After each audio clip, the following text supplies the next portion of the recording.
serve the people of our community. Please bless them for their efforts, for the many hours of dedication that they are in serving us. Please bless those who speak tonight, that they will have clarity of thought and that they will be able to describe eloquently the things that they need to present before this council.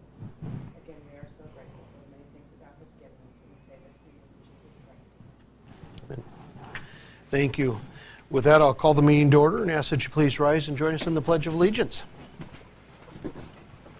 I pledge allegiance to the flag of the United States of America and to the republic for which it stands, one nation, under God, indivisible, with liberty and justice for all.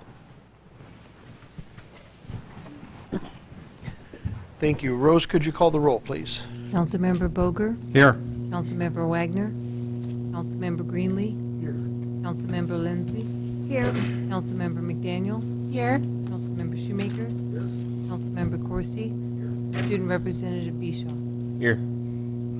Mr. Mayor, I ask unanimous consent that Councilmember Wagner be excused. Hearing no objections, so ordered. Are there any amendments to the agenda this evening? Okay, seeing none, are there any members of the public that would like to address council? Now or later. It's going to be a quick one, I think, Dennis, so. Perfect. Okay, moving to the consent agenda. Council, this evening, your consent agenda has 8 items on it.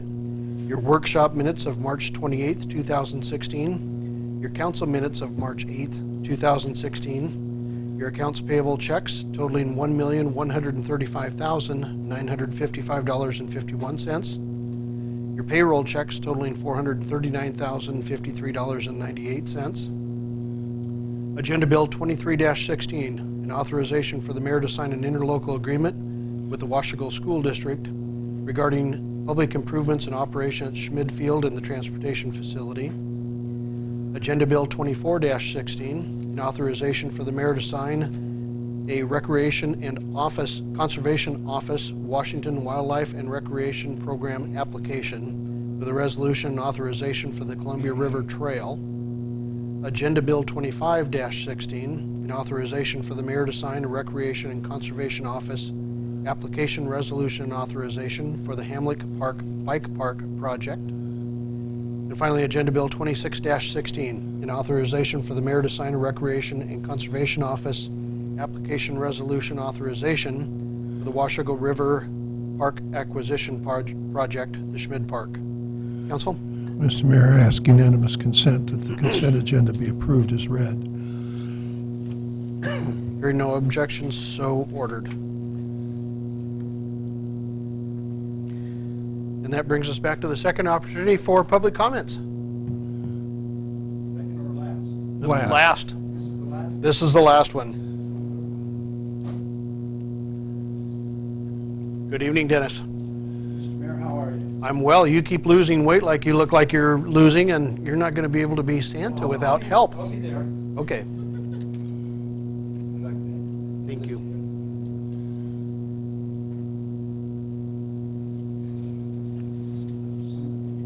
Thank you.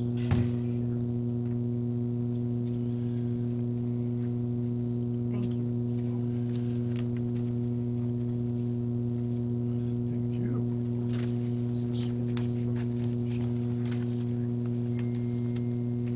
Mr. Mayor and Council, yes, my name is, they know me as Dennis, but it's Richard D.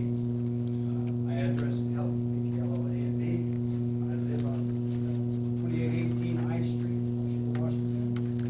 And the subject tonight I'd like to speak about is some concerns I have about the public parks. Number one, first issue is the parking with the upcoming tournament, pickleball tournament in July. We have a problem on 28th and High Street with the health, fire, safety issues. We have no parking zones, and people are very discourteous. They park wherever they like. I'd like to, that's the number one issue. The number two issue is, I would like to, just a yes or no, whether there or not the city park makes reservations or first come, first served. Both, Oh, unfortunately. that answers the question. Well, it kind of answers the question. So typically, Dennis, right now, everything is on a first come, first serve unless there are large community activities that are happening that get in touch with Suzanne and make arrangements, and she hasn't had anybody else that's applied for it. Communications with the city, I made a petition and a resolution that will determine 2 days this year is spring, so I don't know what that. Another issue that I'd like to bring up is the Shaver property on the south side of the court. In my understanding, they're going to be opening a fence starting in June, and I'd like to just say that it's only feet away from the access path. And you notice there's a little article on the, in some attachments there, the closure. And I'll get to that in a minute, but it's been decades going. Mr. Shaver, I believe donated over 15 piece of property, only if there was a buffer, and it's not a buffer zone. Because there's toddlers, there's shift workers, and there's people that live there. People that I know personally, are fishermen. They get up, they leave the house regularly before 4:30 a.m. in the morning. Has the fence been built? No, the fence is not. Okay. It's going to start in June. I know we've got it in the budget. The reason I was asking is I just saw a week or so ago an ungodly amount of wooden fence material going in that direction. So, They're going to take out a chain link fence to install a wood fence, which I think is ludicrous, but speaking about fences and sound barriers, I noticed on the north side of the park, there's been a 6-foot fiber mat material put up, and the vandals have already struck. Half of it's already gone, and somebody said it's the high wind, took it down, but it's vandals. And I'll just add this as a footnote, if it's that poor of material with a high wind, just take it down before it ends up in the river. And because of the noise, and I think that's why the barriers are going up, the Shaver property is a matter of 10 to 15 feet away. And then the closest property to the north side is 250 yards. And then another thing, if you look at the map, there's an attachment, an enclosure of a map, and I've got a red line from my personal property to that black mat, and with the elevation difference, it's 6 foot high, and with an elevation difference, it might as well be 10 foot from my living room. And it really doesn't diminish value for my property. With the new lights and with the more noise, we've lost some of the, there was a pair of nesting eagles that have gone. We used to have deer come up and eat my neighbor's roses. We had mother ducks and her ducklings in my backyard, and I didn't know that within 6 feet that mother duck could be airborne and gone, but she always knew where her ducklings were. And our neighbor, Mrs. Nichols, has passed, and I used to get a kick out of her. She in her bathrobe chasing the deer down the road with a cane, but we'll miss her. I know that it's a public city park, and someone asked me why I didn't join them. Well, when the leader of the pack verbally assaults me, threatens some property, and then gives me the finger, I'm not going to associate with that kind of people. But at any rate, it's on one weekend, it's 1973, one of the last. I try to get along with everybody. I see some new faces on the council, and I'd like to just say congratulations to Caleb. I've watched his brother, his school system for many years. At any rate, I appreciate the opportunity to come to this meeting and say my piece. I think that America's still a great place to live. Dennis, thank you. Thank you for continuing to bring this up to us. One of the other questions you had on there, are we still alcohol-free in the parks? The answer to that is yes. Yes. Yep. Anyone else that would like to address council? Okay. Moving on to Mayor's Report, I have, I believe, just one item for you this evening. Just a reminder of the Parks Foundation of Clark County Luncheon that is coming up May 10, a little bit earlier this year than normal, 11:30 in the morning at the Hilton in Vancouver.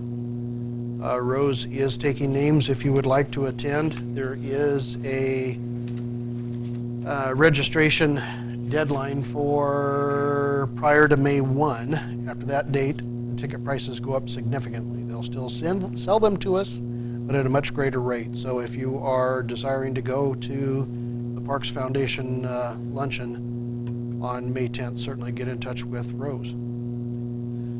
Council members, Brent? Nothing. Caleb? Paul? Couple of things. We did have our RTC meeting first Tuesday of the month. There was a discussion as to whether or not there's a question as to whether it makes sense to allow buses to run on the shoulder of I-205 under some pretty narrow conditions. It went out for a request for bids, that's not the technical term, and the best responsive bidder was David Evans and Associates. And there was some pushback from some of the members against that, saying that they had been involved in fraud. But once you look at the actual auditor's report, in the second sentence of the summary, it says there is no evidence of any fraud or misbilling. So when it came to a vote, we approved the contract 7-4. And so they will look at that question. There are a few cities around the country that allow that. Minneapolis is one. One of the Research Triangle cities in North Carolina is another. And there's some real questions as to whether this makes sense or not, and the consultants will dig into that for us.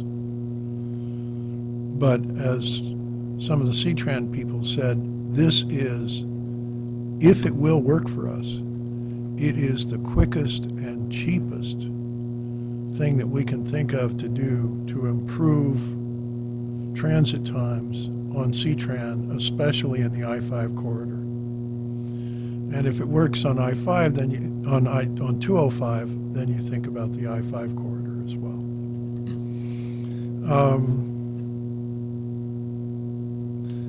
I want to remind everyone who is interested in the Chamber of Commerce, the Kamas-Washougal Chamber, that the two mayors are doing the State of the City presentation on the 21st of this month. I plan to be there, and I hope you will too. Earth Day is the 22nd of April. I'm not sure I know what that means.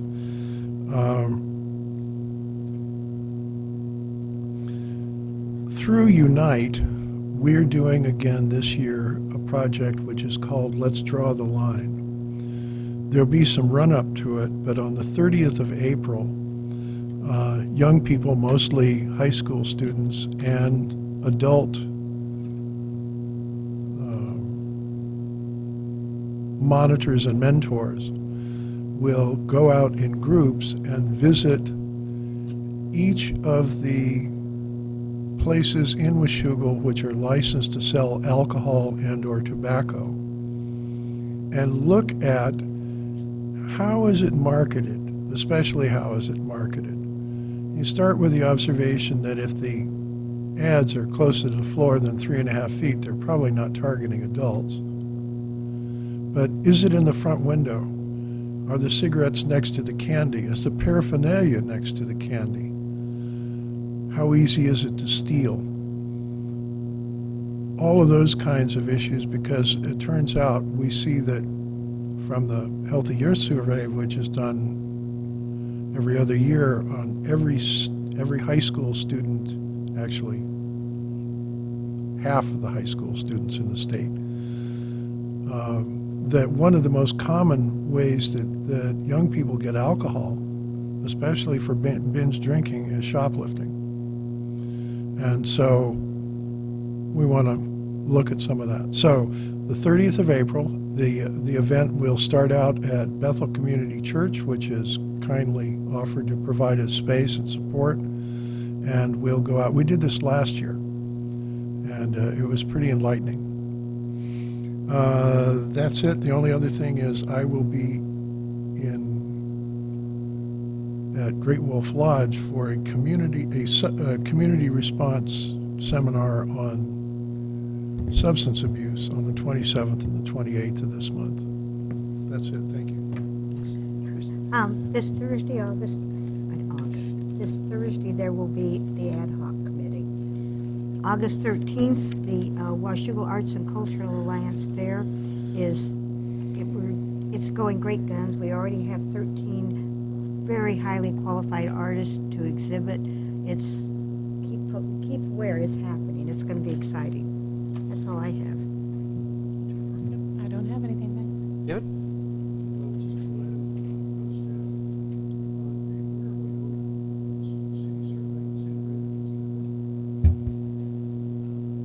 We'll be making the consultant will be making a presentation at your work session on May 9th.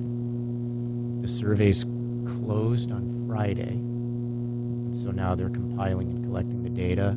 I got an email over the weekend, or it was Friday, that said we'd received, it was actually middle of last week, we received 500 plus responses, so more responses than last time.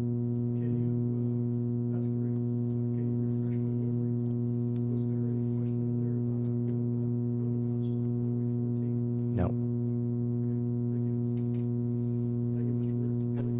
Dan? Joyce? Dan, on Earth Day, they're having a port cleanup, aren't they? Okay, I was thinking. I thought I saw last year, and I thought, Yeah, they have for the last few years. I thought I saw an early notice on it already. That's what I was Down on the thinking. dike? Well, I'll check that out. I'm not Give sure. me a second. I'll let you know. Okay. Okay, with that, we will break from this meeting. We've got an executive session to deal with labor negotiations, probably going to last 10 minutes or less.